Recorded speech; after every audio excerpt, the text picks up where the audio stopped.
Hello students, so in today's video lecture we will learn about adventitious root modifications. Adventitious roots वो roots होते हैं जो radical को छोड़कर प्लांट्स के कोई भी पार्ट से रूट निकल जाए, जैसे प्लांट के स्टेम से रूट निकल जाए, प्लांट के ब्रांच से रूट निकल जाए, then these are called adventitious root. अगर रेडिकल से रूट निकलते हैं तो वो ट्रू रूट्स होते हैं, that is called tap root. तो हम लोग यहाँ पे टैप रूट नहीं पढ़ने जा रहे हैं, we are going to study about adventitious root जहाँ पे रेडिकल का इस्तेमाल नहीं होगा। Now for mechanical support, mechanical support के लिए है प्रॉप रूट्स, जिसको हम लोग पिलर रूट्स भी बोलते हैं। आपने देखा होगा बड़े बड़े जो बनियन ट्रीज़ होते हैं, जिसको साइंटिफिकली हम लोग फाइकस बेंगालेंसिस बोलते हैं, उसमें आपने देखा होगा ये जो ट्रीज़ है इसके जो ब्रांचेस हैं वो काफ़ी एक्सपेंडेड होते हैं, सब जगह दूर तक फैले होते हैं, और उस ब्रांचेस से रूट निकलते हैं और वो रूट्स वर्टिकली सॉइल तक पहुंचते हैं और सॉइल के अंदर तक भी पेनिट्रेट हो जाते हैं, और बाद में जाकर ये लेटर ऑन काफ़ी वुडी भी हो जाते हैं, काफ़ी स्ट्रांग भी हो जाते हैं।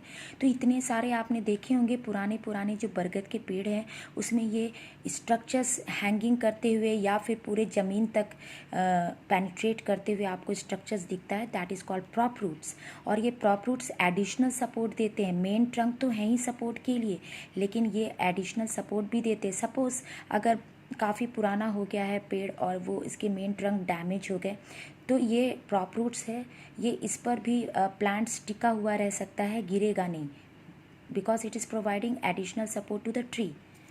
Now next is stilt roots.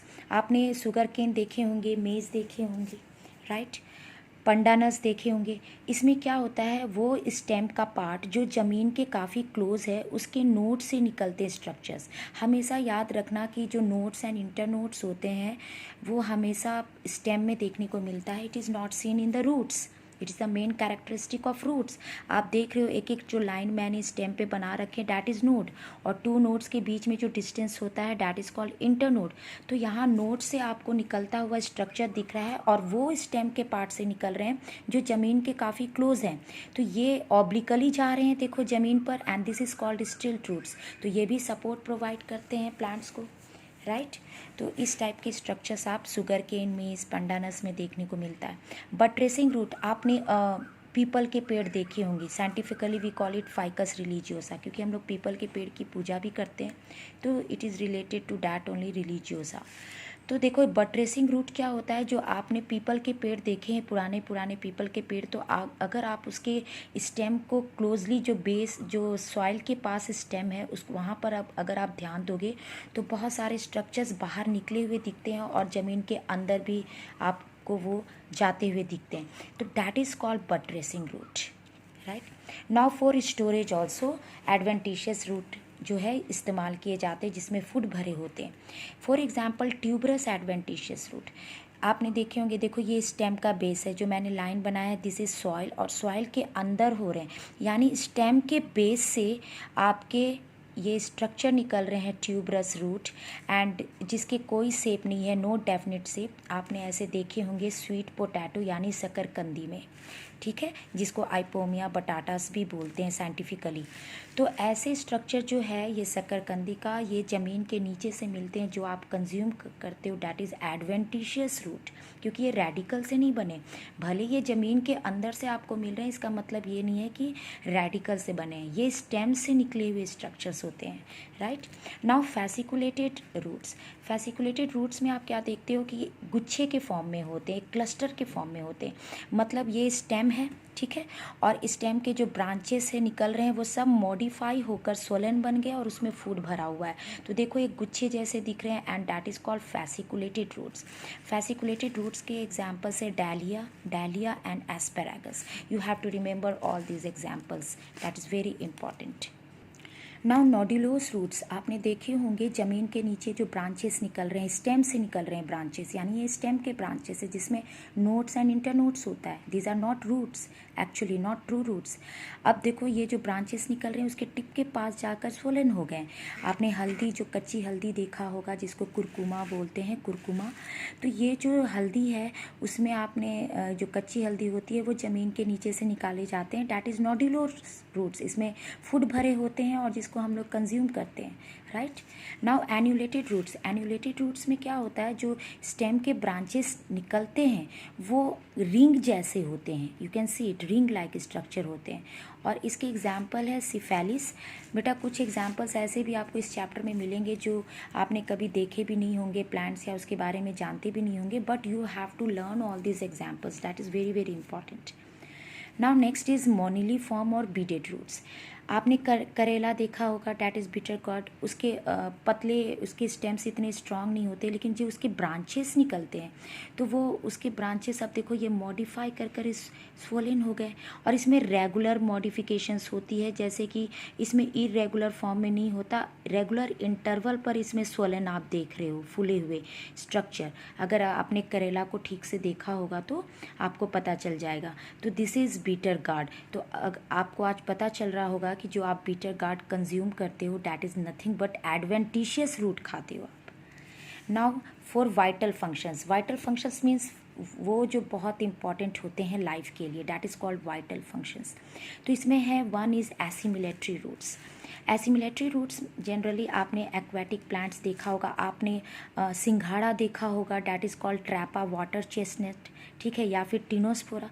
उसमें क्या होते हैं, जो ब्रांच होते हैं, स्टेम है, उसके जो ब्रांच हैं निकले हुए वो ग्रीनिश हो जाते हैं, और उसके भी ब्रांचिंग होते हैं और उसमें छोटे छोटे स्ट्रक्चर्स निकले होते हैं, दैट इज़ कॉल्ड हैप्टेरा, ठीक है। अब देखो ये जो ब्रांच है वो ग्रीन हो जाते हैं, तो स्टेम के ब्रांच, तो आप इसको इसलिए एडवेंटिशियस रूट बोल रहे हो, वो ग्रीन हो जाते हैं। एसिमिलेटरी मतलब they will start carrying out photosynthesis. अब ग्रीन है तो ये फोटोसिंथेसिस करने लगते हैं। तो आप देखो कि जो पानी में रहने वाले ये जो स्ट्रक्चर है, ब्रांच है, ये स्टेम के ब्रांच है, वो मॉडिफाई कर कर फोटोसिंथेसिस कैरी आउट करने लगे। The best example is Trapa which we also call it singhara and Tinospora. Now haustorial roots और पैरासिटिक रूट्स, देखो ये ऐसे रूट्स का मॉडिफिकेशंस है, एडवेंटिशियस रूट का मॉडिफिकेशंस। आपने देखा होगा अमरबेल, ठीक है, डैट इज़ कॉल्ड कस्कुटा। जो कस्कुटा होते हैं वो झाड़ियों पर किस तरह से, वो पूरी तरह से येलो कलर के फैले हुए होते हैं, अगर आपने देखा होगा तो वो क्या करते हैं, उसके सारे स्टेम्स होते हैं, एक्चुअली उसका मेन स्टेम भी था ज़मीन से, लेकिन लेटर ऑन वो फिर ख़राब हो जाते हैं, और फिर उसके सारे ब्रांचेस होते हैं जो कि पूरे जो होस्ट होते हैं, होस्ट प्लांट जो दूसरे प्लांट होते हैं उसके सारे बॉडी पर फैले हुए होते हैं। तो दिस इज़ कस्कुटा। देखो अब ये कस्कुटा का ब्रांच है, मैंने ये कस्कुटा के ब्रांच बनाए, और ये होस्ट प्लांट है जिसके ऊपर ये पैरासाइट होगा। पैरासाइट का मीनिंग आप समझ रहे हो ना, जिसके बॉडी पर ये अटैच होगा और उससे नरिशमेंट डिराइव करेगा, डैट इज़ कॉल्ड पैरासाइट। तो यहाँ पर देखो इस जो कस्कुटा प्लांट है उसके जाइलम एंड फ्लोएम का कनेक्शन हो जाता है होस्ट प्लांट के जाइलम एंड फ्लोएम से, और उसके जाइलम, होस्ट प्लांट के जाइलम एंड फ्लोएम से ये अपना सारा फूड लेते रहते हैं और पानी का रिक्वायरमेंट भी पूरा करते रहते हैं, क्योंकि इसका जो मेन स्टेम होता है वो ज़मीन के कांटेक्ट में होता नहीं, तो इसको वाटर और ये सब सप्लाई मिलते नहीं।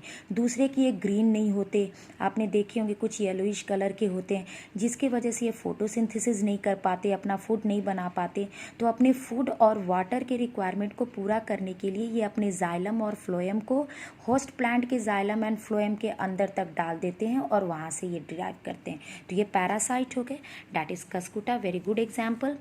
Another one is epiphytic roots. आपने देखे होंगे जो मैंगो के बड़े बड़े प्लांट्स होते हैं उसमें भी छोटे छोटे उसके जो ब्रांचेस होते हैं, मैंगो के जो ब्रांचेस होते हैं उसमें छोटे छोटे प्लांट्स डेवलप हो जाते हैं, ठीक है। तो ये एक तरह से पैरासाइट तो नहीं है कि उसके ब्रांच पर मैंगो के, देखो ये मैंने मैंगो के ब्रांच बनाए हैं, राइट, और इस पर ये छोटे से प्लांट डेवलप कर गए हैं, we call it epiphytic plants बोलते हैं। और अब देखो इस एपिफिटिक प्लांट्स में क्या होता है, ये एक पैरासाइट नहीं है, ये अपना रूट्स तो बनाया है, अपने स्टेम से रूट्स तो निकाला है जो कि हैंगिंग है, एडवेंटिशियस रूट है। तो ये एयर में, क्योंकि ये जो मैंगो ट्रीज़ है काफ़ी हाइट के होते हैं, तो उसके एयर में, क्योंकि अगर उसके ब्रांचेस पर ये सपोर्ट सहारा लिया हुआ है तो इसके जो रूट्स निकल रहे हैं वो एयर में हैंग कर रहे होते हैं। तो एयर में हैंग कर कर एयर में जो मॉइस्चर होते हैं उससे ये अपने मॉइस्चर को या वाटर की रिक्वायरमेंट को पूरा करते हैं। कैसे करते हैं, क्योंकि ये एपिफिटिक रूट्स होते हैं और इसके एपिफिटिक रूट्स में कुछ पोर्स होते हैं, ठीक है, कुछ स्पॉन्जी टिश्यूज़ होते हैं, और इसको हम लोग बोलते हैं विलामेन। इसके जो एपिफिटिक रूट्स होते हैं उसमें स्पॉन्जी टिश्यूज़ होते हैं, डेड स्पॉन्जी टिश्यूज़ होते हैं, dead spongy tissues, and we call it velamen. तो विलामेन क्या करते हैं, ये मदद करते हैं मॉइस्चर को एब्जॉर्व करने से एटमॉस्फेयर में जो भी मॉइस्चर होता है उसको एब्जॉर्व करने में मदद करते हैं। इसके बेस्ट एग्जांपल है वैंडा एंड ऑर्किड, ठीक है। इसे स्पेस पैरासाइट बोलते हैं। देखो इसे पैरासाइट एक्चुअल में नहीं है, ये ट्रू पैरासाइट, ये सिर्फ इसे जगह चाहिए होता है, बाकी काम ये खुद ही करता है क्योंकि ये ग्रीन होते हैं इसके लीव्स वगैरह, तो अपना फूड खुद ही बना लेता है। और मॉइस्चर के लिए रिक्वायरमेंट के लिए ये क्या करते हैं, यहाँ पर इसके हैंगिंग रूट्स होते हैं, ठीक है। तो ये आपका एक्चुअल में पैरासाइट नहीं है। अगर ये एक्चुअल पैरासाइट होता तो अपने रूट को ये मैंगो के ब्रांच के अंदर पेनिट्रेट कर कर उसके अंदर से अपने जाइलम फ्लोएम से अपना नरिशमेंट लेता। Thank you children.